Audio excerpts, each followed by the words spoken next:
Olá, canal Oldwaycast. Sigamos a leitura do livreto da Liberdade Cristã de Martinho Lutero, aqui no nosso módulo de resenhas e leituras. Sigamos ao texto da Liberdade Cristã de Martinho Lutero, da Liberdade Cristã, para conhecermos a fundo o que é uma pessoa cristã e sabermos em que consiste a liberdade que Cristo adquiriu e lhe concedeu, do que São Paulo tanto escreve, quero apresentar estas duas frases.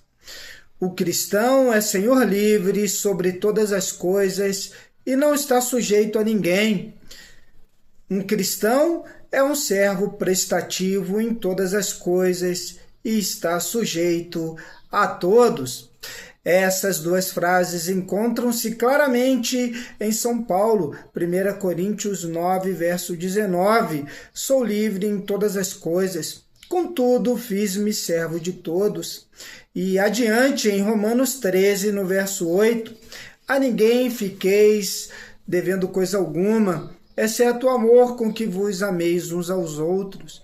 O amor é, pois, prestativo e se sujeita ao objeto que ama.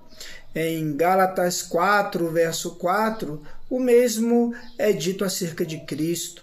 Deus enviou seu Filho, nascido de mulher e sujeito à lei.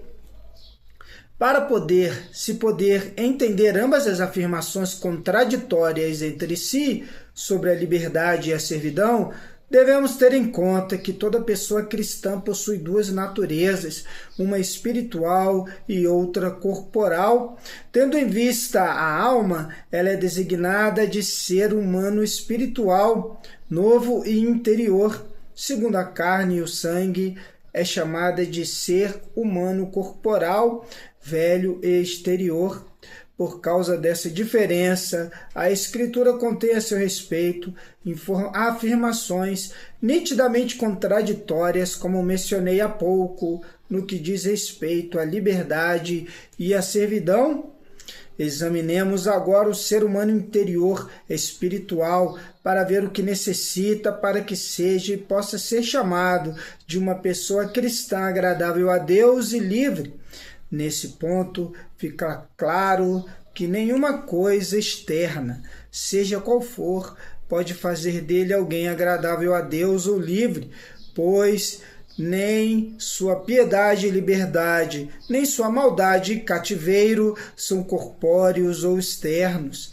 Que proveito tem a alma se o corpo é livre, forte e saudável, se come, bebe e vive como quer? Inversamente, que dano sofre a alma se o corpo, contra sua vontade, está aprisionado, enfermo e fraco, padecendo fome, sede e sofrimentos. Nada disso atinge a alma de maneira alguma, seja para libertá-la ou escravizá-la, seja para torná-la agradável a Deus ou má. De nenhum valor é para a alma se o corpo se cobre de vestes sagradas, como fazem os sacerdotes e os religiosos. Nem tampouco se vai com insistência a igrejas e a outros lugares sagrados, nem ainda se ocupa somente com coisas sagradas, nem se da boca para fora recita orações repetidas, jejua, faz peregrinações e pratica tantas boas ações quantas seja possível praticar com o corpo e no corpo. Algo completamente diferente há de ser o que concede à alma o ser agradável a Deus e a liberdade, porque todos esses exemplos, obras e condutas acima mencionados, também as pessoas mais alguém de santidade fingida e um hipócrita podem exibir e praticar. Aliás, através de tais práticas, só podem surgir pessoas que apenas aparentam serem santas, Por outro lado, nenhum dano é causado à alma se o corpo se cobre de vestimentas profanas e se frequenta lugares profanos, se come e bebe, não faz peregrinações, nem cita rezas, nem pratica as obras que os santarrões fingidos acima mencionados fazem. Para a alma não existe nem no céu, nem na terra outra coisa em que viver e ser agradável a Deus, livre e cristã, que o Santo Evangelho, a palavra de Deus pregada por Cristo, como ele mesmo diz em João, eu sou a vida e a ressurreição, quem crê em mim vive eternamente. E adiante, em João 14, eu sou o caminho e a verdade e a vida. E ainda em Mateus 4, não só de pão vive o ser humano, mas de toda palavra que procede da boca de Deus. Devemos, então, ter a certeza de que a alma pode prescindir de tudo, menos da palavra de Deus. Sem ela nada existe que possa ser de benefício para a alma. Uma vez, porém, que esta possuir a palavra de Deus, de nada mais necessitará, pois na palavra de Deus encontrará o suficiente alimento, alegria, paz, luz, virtude, justiça, verdade, sabedoria, liberdade e toda sorte de bens em abundância. Assim lemos nos Salmos, especialmente no 119, que o profeta não clama por mais nada do que pela palavra de Deus. E na Escritura, Amós 8,11, é considerado que a maior calamidade e sinal da ira divina ocorrem quando Deus retira das pessoas a sua palavra divina. Inversamente, não há maior graça do que quando Deus envia sua palavra, como consta no Salmo 107, enviou a sua palavra com a qual nos auxiliou. Também Cristo não veio com qualquer outro ofício do que o de pregar a palavra de Deus.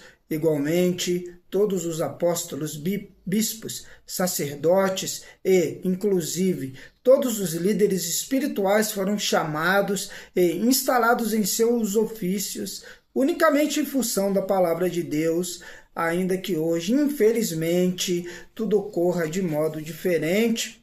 Se, porventura, perguntas: que palavra, então, é essa que concede tão grande graça e como deverei dela fazer uso? Eis a resposta. Ela nada mais é do que a pregação provinda de Cristo, que contém o Evangelho. Ela há de ser pregação, e o é realmente, de modo que ouves o teu Deus falar contigo, dizendo-te que tua vida inteira e a totalidade das tuas obras nada são para Deus, que, ao contrário, haverás de arruinar-te eternamente com tudo quanto há em ti. Se assim creres firmemente que és culpado, haverás de desesperar contigo mesmo e confessar com certo a sentença do profeta Oséias: ó Israel, em ti só há ruína, somente em mim se encontra o socorro que necessitas.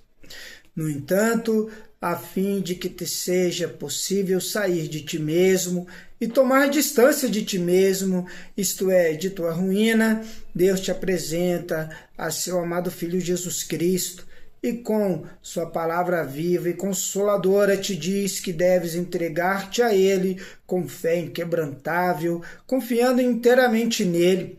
Assim, por essa mesma fé, te serão perdoados todos os pecados, tua ruína estará superada, serás justo, viverás em retidão e paz, te tornarás alguém agradável a Deus, cumpridor de todos os mandamentos e livre de todas as coisas. Como São Paulo diz em Romanos, um cristão justificado vive somente por sua fé. Em Romanos ainda, Cristo é o fim e a plenitude de todos os mandamentos para aqueles que nele creem. Logo é adequado que a única obra e prática dos cristãos deveria consistir em gravar em seu ser a palavra e Cristo, exercitando e fortalecendo sem cessar essa fé. pois nenhuma outra obra é capaz de fazer de alguém uma pessoa cristã. Assim o indicou Cristo aos judeus em João 6, quando estes o interrogaram acerca das obras que deveriam realizar, que fossem divinas e cristãs. Ele respondeu: esta é a única obra divina, que creais naquele que Deus enviou, e é a ele quem Deus, o Pai, estabeleceu exclusivamente para esse fim. Por isso se trata aqui de uma riqueza incalculável, de uma fé verdadeira em Cristo, pois traz consigo toda a bem-aventurança e tira toda a maldição, como está escrito em Marcos, no último capítulo: quem crer e for batizado será salvo, quem, porém, não crer será condenado. Assim também reconheceu o profeta Isaías a riqueza dessa mesma fé quando disse: Deus fará uma breve recapitulação de tudo, e na breve recapitulação fluirá como um dilúvio a justiça. Isto é, a fé na qual todos os mandamentos, sucintamente recapitulados, encontram seu cumprimento, justificará abundantemente a todos que a possuam, a fim de que de nada mais tenham falta para serem justos e agradáveis a Deus. Assim, São Paulo diz em Romanos: se alguém crê com o coração, isso o justifica e o torna agradável a Deus. No entanto, como pode ser que somente a fé esteja apta a tornar alguém agradável diante de Deus, concedendo riqueza tão abundante e independente de qualquer obra efetuada, se podemos encontrar nas Escrituras prescritos a nós tantas leis, mandamentos, obras, ordens e condutas?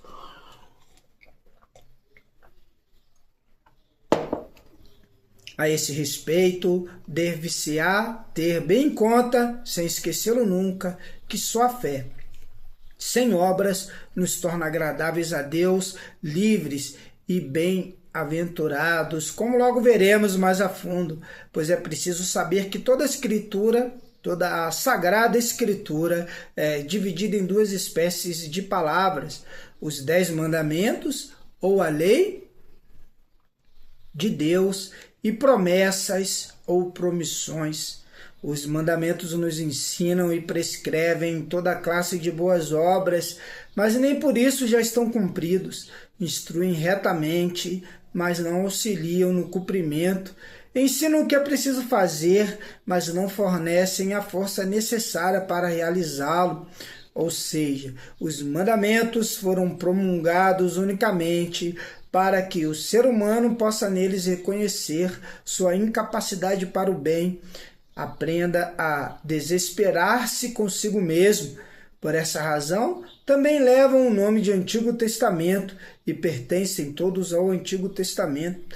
Assim, por exemplo, o mandamento que reza: não cobiçarás, demonstra que todos somos pecadores e que não há nenhum ser humano que esteja livre de cobiça, não importa o que faça. Aprende o ser humano, então, a desalentar-se consigo mesmo e a procurar em outra parte o auxílio necessário para poder livrar-se da cobiça e assim cobrir com ajuda alheia o mandamento, o que com esforço próprio não consegue fazer. Exatamente assim ocorre também com todos os demais mandamentos. Nos é impossível cumpri-los. Uma vez, pois, que o ser humano tenha aprendido e experimentado pelos mandamentos da sua própria incapacidade, de modo que seja então acometido pelo medo, pensando em como poderá satisfazer a exigência do mandamento, já que é indispensável cumpri-lo sob pena de maldição, sentir-se-á humilhado e aniquilado a seus próprios olhos, sem encontrar em si mesmo nada com que possa tornar-se agradável a Deus. Precisamente aí vem aquela outra palavra, a promessa e promissão divina, dizendo: desejas cumprir todos os mandamentos e ver-te livre da cobiça e do pecado, como os mandamentos demandam e exigem?